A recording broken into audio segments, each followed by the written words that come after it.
Ô, Pimentel, bom, a gente tava falando aqui sobre que a operação se morreu uma porrada de gente, mas eu tava vendo e eu fiquei esperando, porque quando foi no dia, na terça-feira, coincidiu da gente ter um Flow News no dia e já tava convidado o professor Marco Antônio Viana há muito tempo, mas a gente não tinha as informações consolidadas, né?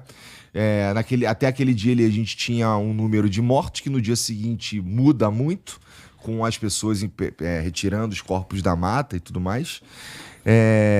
E eu fiquei esperando para ver assim, cara, vamos ver se vai sair alguma matéria especialmente com esses corpos da mata e tudo mais, que se tivesse ali, na minha opinião, não sei, tá? Mas me parece que se tivesse uma pessoa ali absolutamente inocente naqueles corpos encontrados na mata, eu suponho que ia ter matéria pra tudo quanto é lado agora falando que, pô, olha, esse cara aqui, ele não tem nenhum antecedente criminal, esse maluco aqui, ele...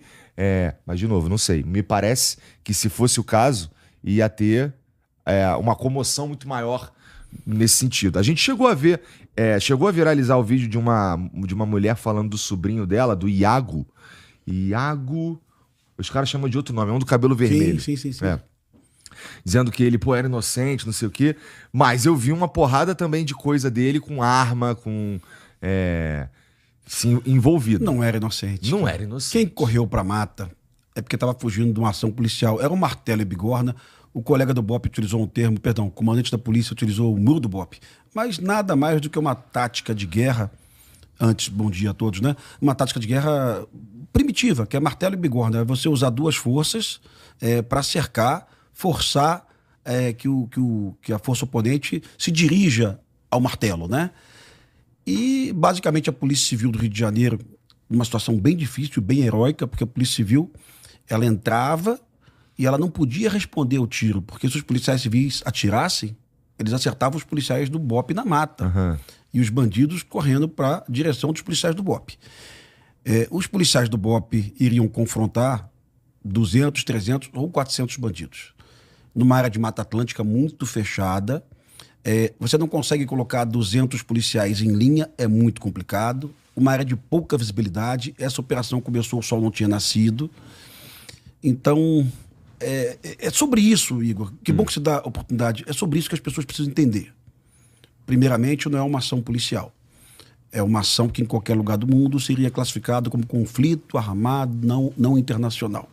Caracterizado pela ocupação territorial por mais de 2 décadas, pelo enfrentamento das forças de segurança do Estado Democrático, pela usurpação do Estado de Direito no local e pela quantidade de armamento que estabelece uma capacidade de combate de média intensidade. Tá.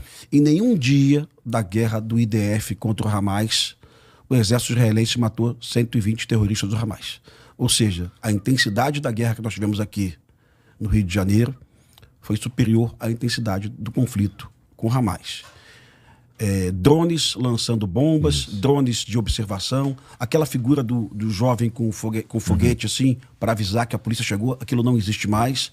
O drone do Comando Vermelho, ele está a 3.000 pés, 1.200 pés.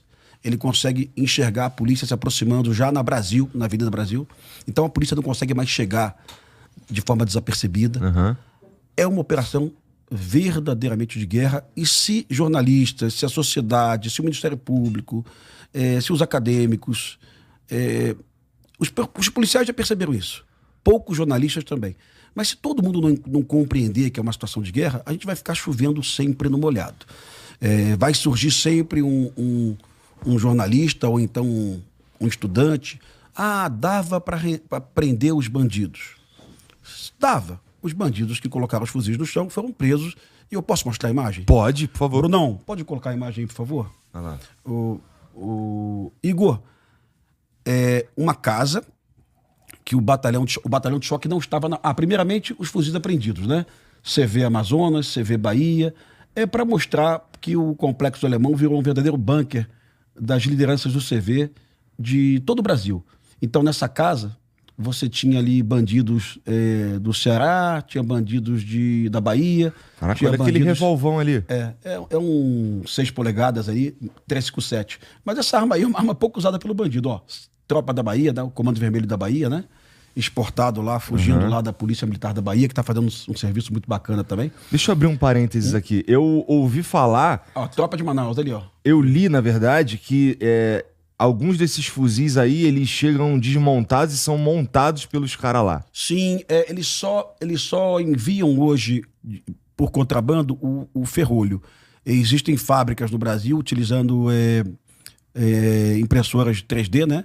Que fazem a placa do guarda-mão, fazem a coronha, né? E os caras montam. Diferente, e não é para ofender, não, pelo amor de Deus, vou repetir isso, porque dá problema. Não é para ofender o ex-ministro da Justiça, o Flávio Dino. Tá. Diferente do que ele falou, não são fuzis de CAC, isso não é uma arma de CAC, tá? Isso é uma arma que veio importada, contrabandeada, só o ferrolho, o conjunto do gatilho também, né? E o cano, o resto é montado no Brasil, né? Esse daí é um FAL que tu usou lá no Exército Brasileiro, quando tu serviu lá no CEP, no Forte do Leme, né? Fuzil automático leve, que é 762. Esse eu sei montar e desmontar. Esse fuzil, se o bandido tiver a 3.000 metros, ele pode matar um policial.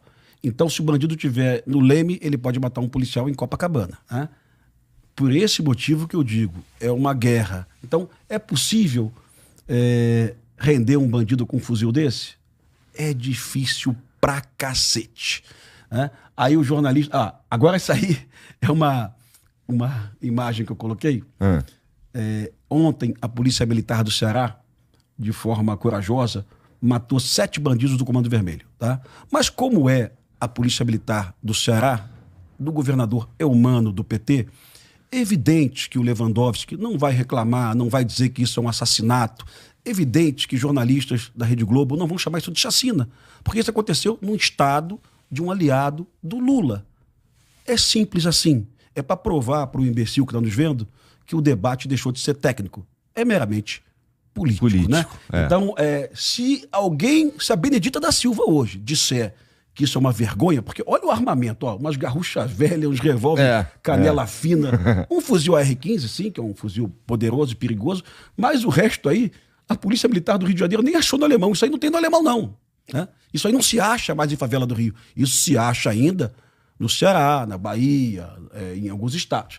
Lá, a Polícia Militar da Bahia, e parabéns para a Polícia Militar da Bahia, né? Perdão, do Ceará, né? Parabéns mesmo, porque a Polícia Militar do Ceará está tentando reverter o que aconteceu no Ceará. Tá tendo uma invasão lá, né? Foram 7 mortos, mas pro ativista de direitos humanos, pseudo-especialista em segurança pública, para ele isso aí não é horrível, isso não choca ele. O que choca é a Polícia Militar do Cláudio Castro matar alguém, a Polícia Militar do Tarcísio matar alguém. A Polícia Militar do Jerônimo matar, tá liberado pelo Lula, pelo Lewandowski, tá liberado. Eles não reclamam, eles não falam nada. Pelo contrário, o Lewandowski diz que o Ceará é exemplo de boa segurança pública, apesar de ter os piores números do Brasil. Ele diz que é exemplo.